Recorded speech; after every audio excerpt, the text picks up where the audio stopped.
Hello, and welcome to this episode of the James Donald Forbes McCann Catamaran Plan. I'm James Donald Forbes McCann, and this is a program about me trying to raise the funds necessary to buy a boat with a podcast. Namely, this podcast, which now has a new, updated visual element. The studio, I wouldn't say it was done, but we're really getting there. The seaweed has been beautifully arranged. Eve, my producer, is sitting in the corner. Hello, Eve. Hey, James. Eve will speak when spoken to, and no more than that. We've heard your criticisms and we've taken them on board. But Eve, you've done a wonderful job, and that wasn't me inviting you to say something, but I just want you to know you've done a wonderful job preparing the notes. We've got a better, more constructed, do you know what I'm saying? Not just a ramshackle all over the place production anymore. If we're going to go and get that boat, we've got to be tight, right, professional. That's why we've brought in a producer, and today I've been handed this manila envelope containing some of the things we'll be doing for this show. But before we begin with the show proper, we commence with the pledge. The pledge that we say at the start of every episode that I remember to say the pledge, and we invite you, and Eve, you can have the microphone for this bit. Okay. We all, and you the listener, we now do the pledge. This is the main way we grow the podcast. We don't have a lot of money for advertising, a lot of money going aside for that boat. Actually, I'm spending a lot of the money at the moment feeding my family and paying for rent. But once it gets big enough, boat, I pledge. I pledge. That's right. We'll be repeating after, like Eve has done. I pledge that this week. I pledge that this week. I will tell somebody about. I will tell somebody about the James Donald Forbes McCann Catamaran Plan. The James Donald Forbes McCann Catamaran And encourage them to listen. And encourage them to listen. Thus growing the podcast. Thus growing the podcast. And getting James that boat. And getting James that boat. Catamaran ho! Catamaran ho! Wow, let's begin with the manila envelope opening. So many wonderful things to be going on with today. Behold the opening of the Manila envelope. Behold the commencement of the catamaran plan. I said before with the notes, not enough line spacing. Beautifully line spaced, Eve, responding to the constructive criticisms there. Now, first segment, we'll be doing it. Well, second segment, first segment was a preamble segment. That's the pledge. Second segment is we're planning our trip once the boat comes. The podcast has grown so exponentially. It's over quadrupled. I think it's octupled since I've come to America. If we keep going at this rate, we'll have the boat lickety split. Now, if the boat came tomorrow. If the boat came tomorrow, I wouldn't know what to do. I wouldn't know where to go. We've got to start preparing. And that's why the first segment we'll be doing is called Summoning the Mind Boat. Summoning the Mind Boat. We'll put in some sort of stinger there. Summoning the Mind Boat. I was about to do that, but that's the sort of keen producerial insight that we so desperately require on this show. I'm going to calm down. I wish I could smoke in here, but this is a rental property and we're committing it to video. I'm out of zins. Yeah, it's not great. We're going to do a route around the world. What's that, James? A sex tour? No, not that sort of route.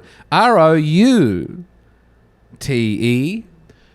I'm going to start in North America, then come down. Oh, we could have got a globe. I've got a globe inside.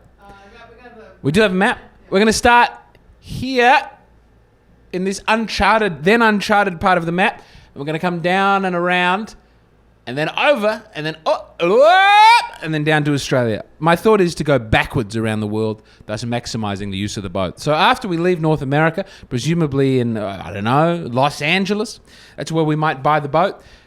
Well, where's the first place that we'll be stopping? Mexico. Eve has...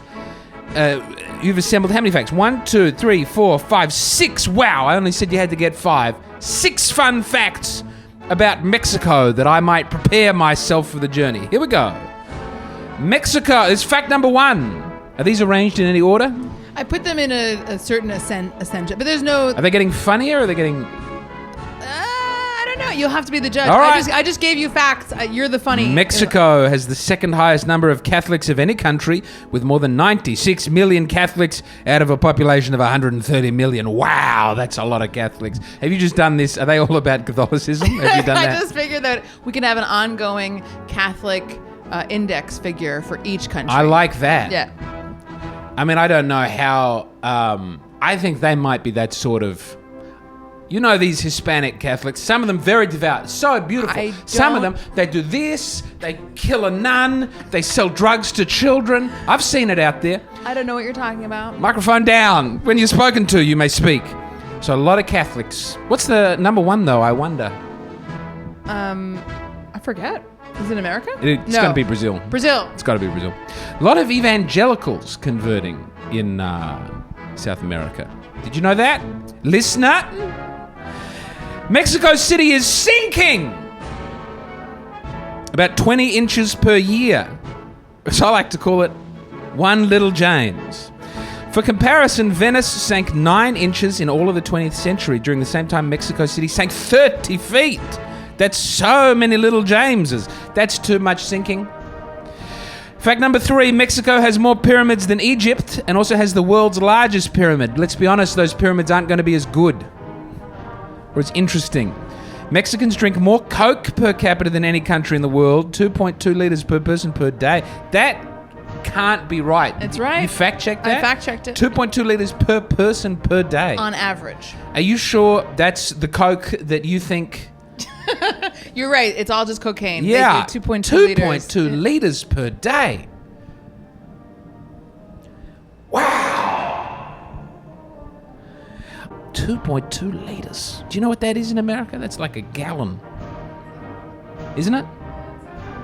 It's so many drops. Norethindrone, a necessary precursor to modern birth control, was invented and synthesized in Mexico. So it's not all good. I knew you'd hate that one. I knew you'd hate it. Disgusting.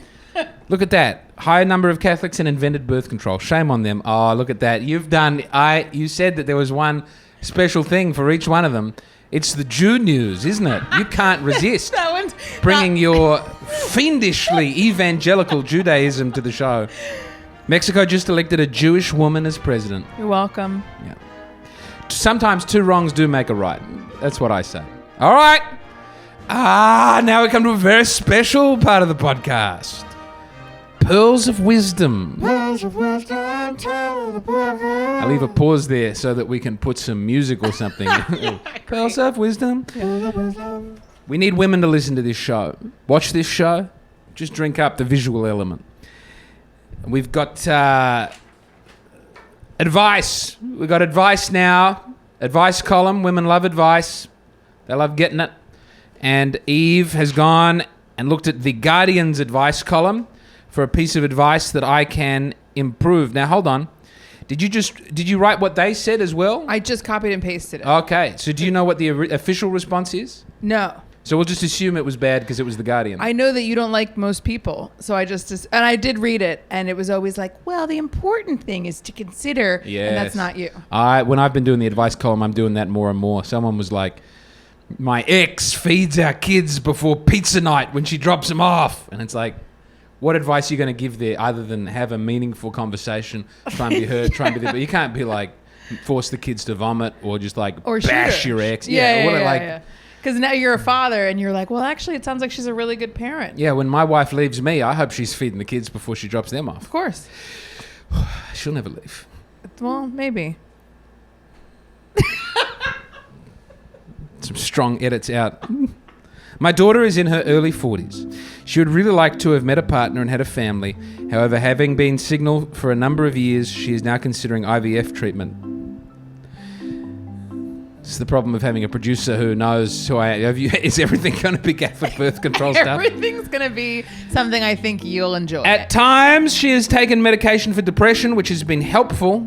It's shut her up. But has stopped to prepare for IVF on the advice of her GP. She's very unsure of whether she is doing the right thing. Yeah, my massively depressed daughter who doesn't have a husband doesn't know if getting pumped full of strange eggs and cum is a judicious, prudential move. Sorry.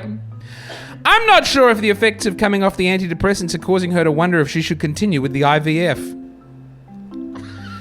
The pressure of her age, together with whether she will cope on her own and be a good mother, is adding to her anxiety. These doubts suggest to her that this means she can't want a child as much as she should. While I would love to have a grandchild, the fucking mask comes off. sweetie, get off the antidepressants. You want a baby. You should want a baby.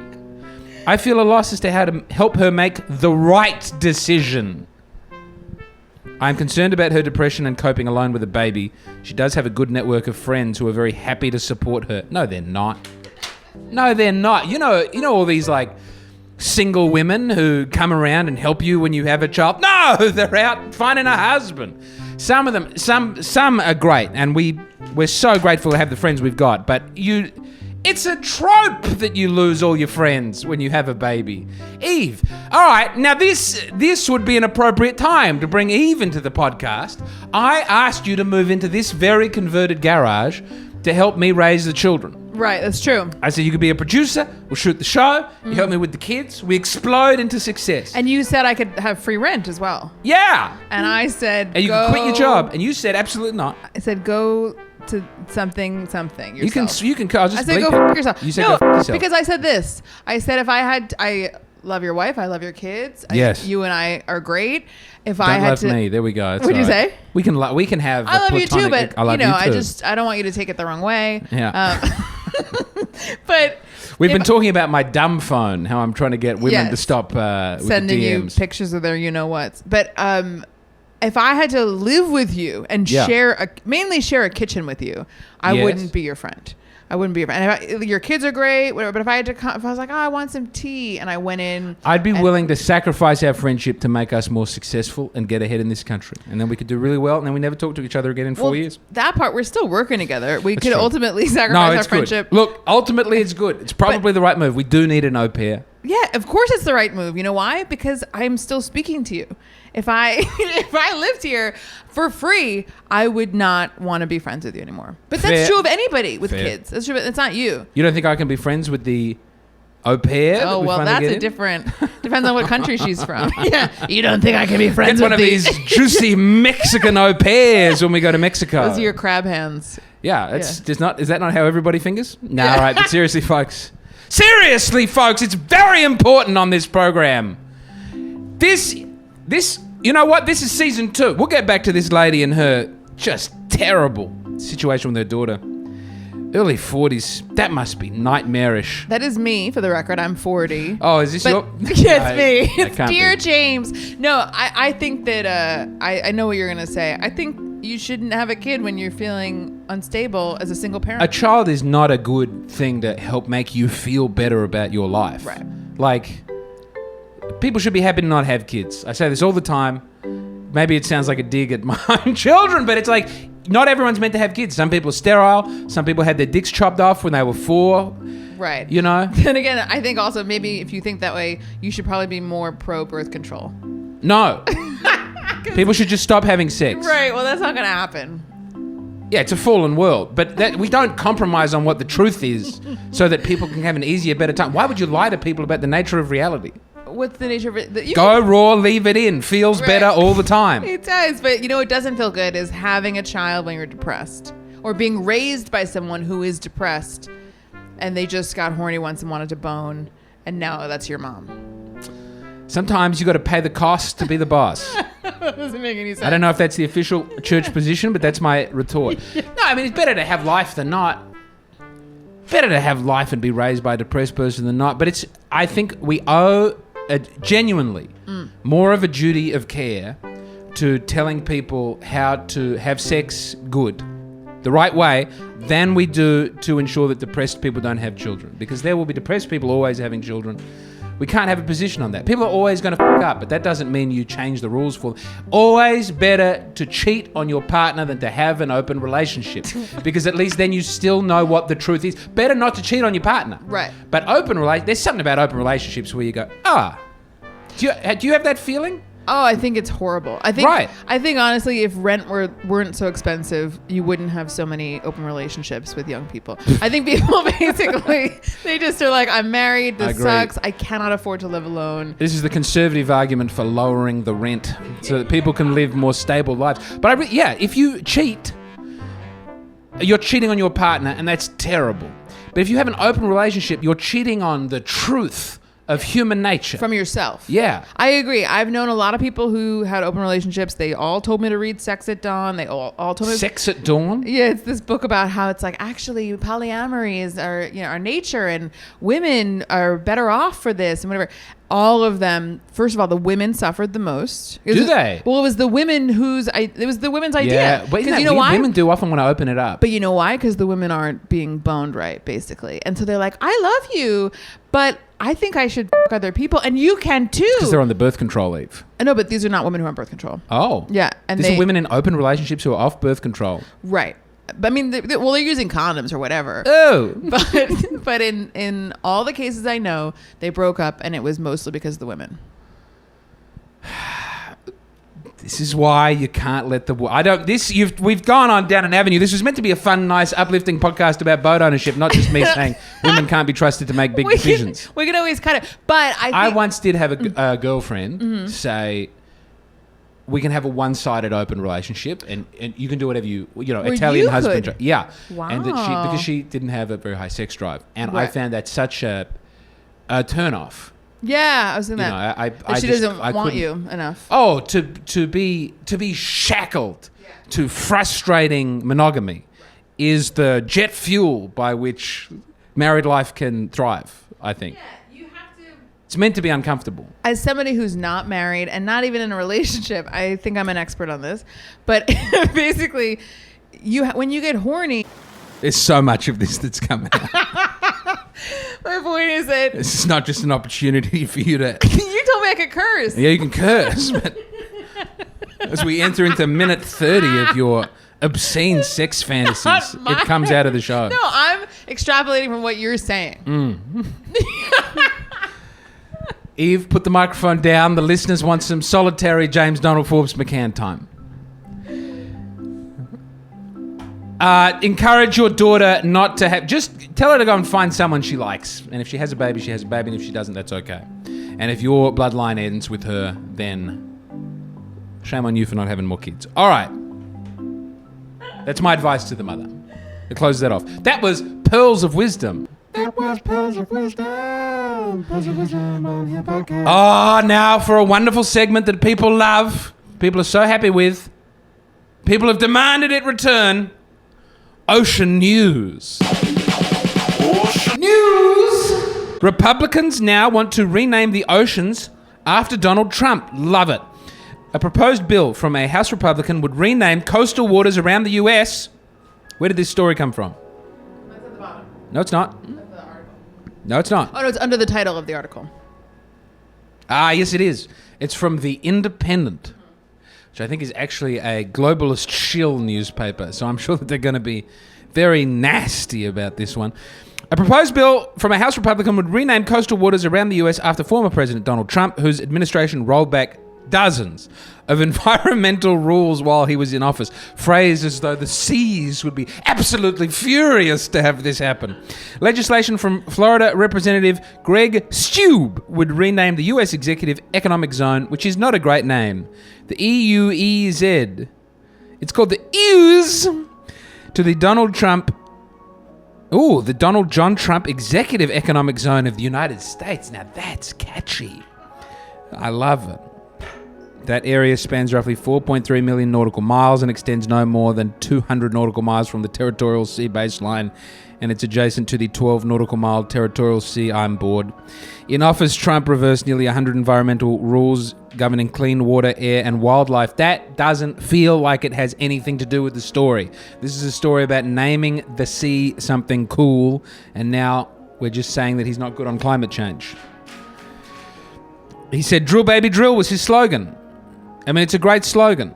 Steuben's legislation, the first blah, blah, blah, blah. Someone else wanted to call something after Trump. Well, this is not so much ocean news as it is that Trump is very popular with a lot of Republicans. And that is true. I sense the goodwill right around America. You can feel it in the air. Eve's voting for Trump. That's not true. Eve's got a little sign up out front of her apartment building saying Trump, Trump, Trump. True. And the homeless guy who's living out front of her house, she goes out and points at him in the mornings and goes, 2025! Not true. You're gone! Build a wall. Now it's time for Eve's segment. Although it feels like Eve has weaseled her way into quite a few segments on this, the first episode. Teething problems. You invited me in. I'm going to have to... It's not a vampire situation where I invite you in and then you're there to stay. You have your contribution, you're in and you're out. All right. Eve's doing a great job. We love what Eve's done for the podcast.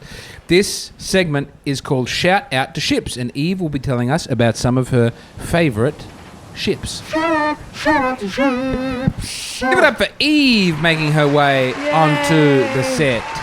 Eve, tell us about your new segment. Yeah, we'll have to do something about that long term. Shout out to ships. All right, shout out to ships. Leave some time for the stinger. Shout out to ships.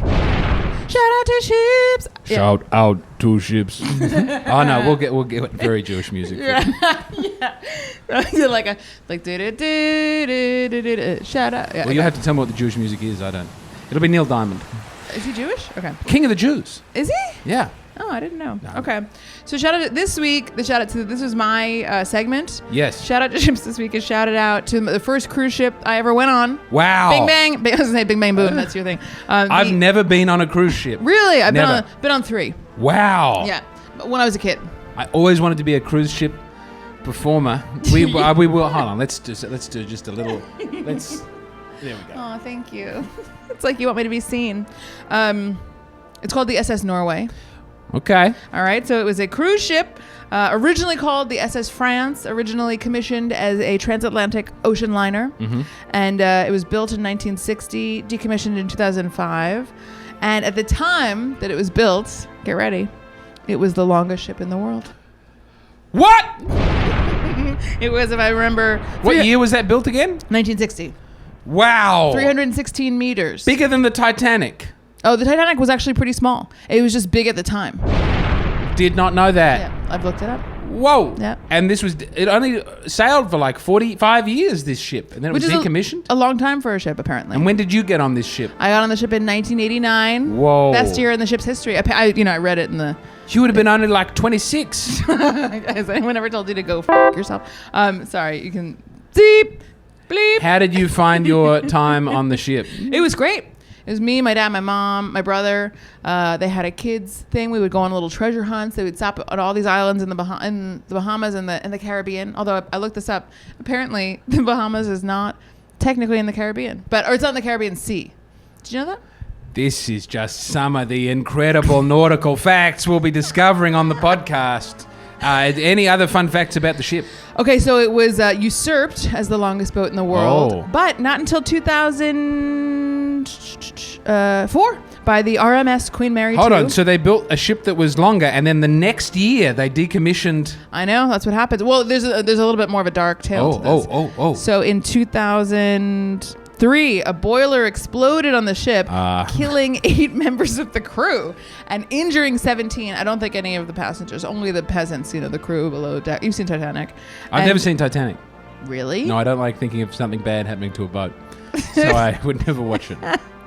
And so, after that, I think it didn't really have much time left. They eventually, what they did, they renamed it the Blue Lady. So it was first the SS France. After it blew up and killed a bunch of people, they thought, let's get a little name change in here. Yeah, they were like, it's kind of like a PR situation. They're like, if we just change the name. But it was, I loved it. It was the longest ship in the world. Yeah. And then for 1 year, someone else took over and they said, it's blow it up.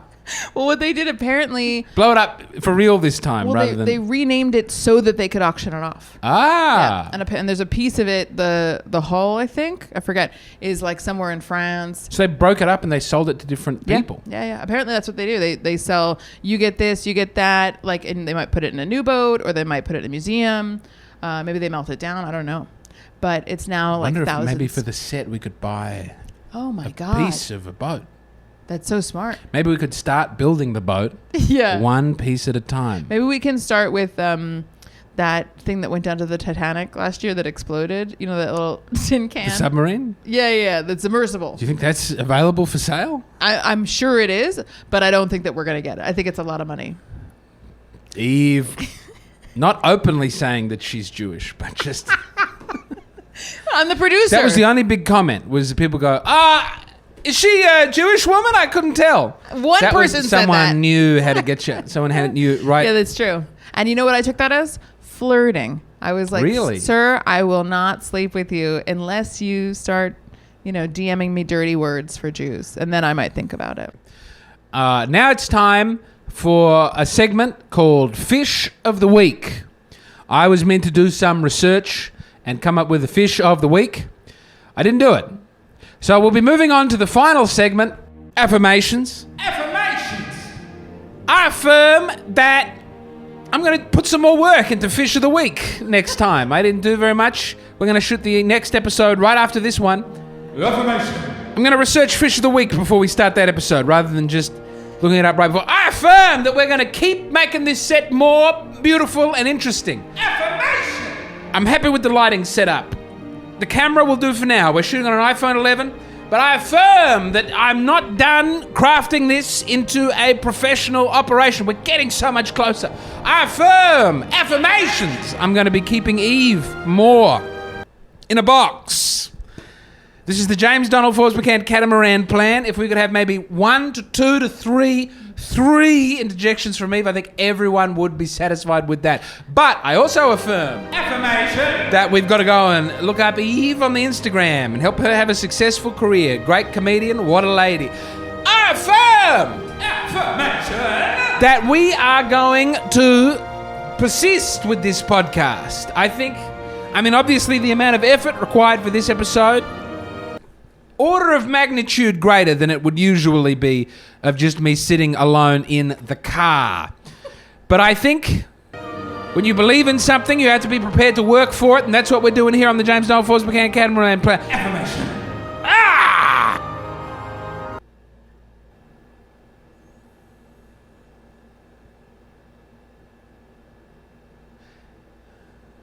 No, I feel good about that episode. I think that'll cut down nice. Great. That'll be a good first episode. At Eve Elbow. You can splice that in where my I've got to say, don't forget to join the Patreon. All right.